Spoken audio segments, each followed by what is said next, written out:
actually, France Telecom was condemned for that, said exactly the same thing as you said. They said, we're going to preempt the DSL market. And they used every trick, legal, operational, to preempt the market. And we actually have a lawsuit today against France Telecom at the Tribunal de Commerce de Paris exactly for that, because for 3 years they blocked every single avenue for anyone else to enter the DSL market. Sorry, but that was before or after the creation of the RCEP? That was right. Was that before or after the creation of the RCEP? The RCEP was already created. RCEP was already France Telecom still managed to play they played all the tricks they had up their sleeves, and it was from using France's very organized administratively. You have delays for everything, number of days, and you can push a lot of things like that, and that's what they did. And they resorted to I'll give you an example, exactly what Kip mentioned. For instance, they didn't produce, it was not in the law in the beginning, the addresses, the exact addresses of their local exchanges, for instance, so you didn't know where to locate your network. Every trick they could use. And we had to, it's like a minefield, because we were very naive at the time, in a way. So we were walking in that minefield, discovering new mines all the time. From the get-go, we could not think about all the issues.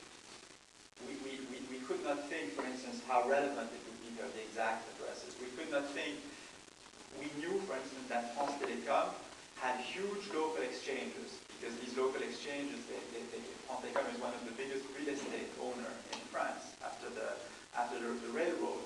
But France Telecom was smart enough to always find a way that there was not enough room in the exchanges, because they were getting the access through the small door in the back, and all of a sudden it was totally full and people would walk out. So they used all these tricks.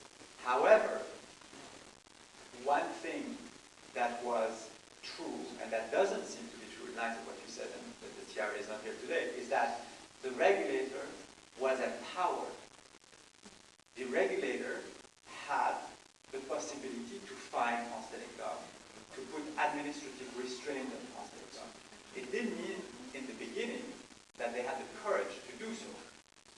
We had to, build them and get them first. But the first thing, and I don't know the law enough in Lebanon, but it's true that I would say that's a pessimistic side. The optimistic is that we went through the same thing. But if the regulator, whether it's independent or not, because of course the regulator will come from the civil servants, at least that's the French tradition, and so we'll be more biased towards the national champion. But still, it has the power. And then if it has the power to impose administrative ruling on the incumbent, then there is real hope. Because then at some point you're going to have a man or a woman sitting at the TRA who's going to say, this has to change.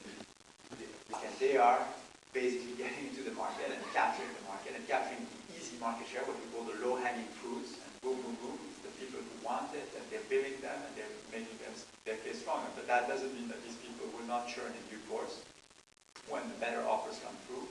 And that also, it also means that, to take the positive side, to look at the glass half full, Ogero, as well as France Telecom did, they're also educating the market.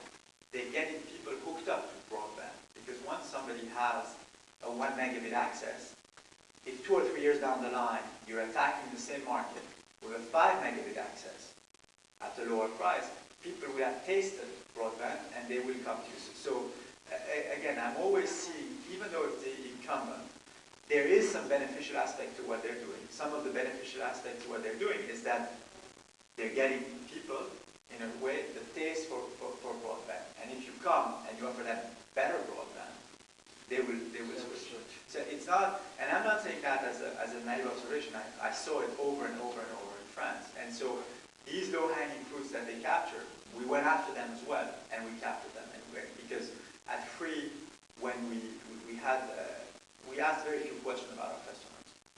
But one of the questions we asked was, are you already connected to the internet? And it's a question that people thought simply was a technical question. There's no technical question about that in the form. It was simply to know if they were churning away from a competitor. And we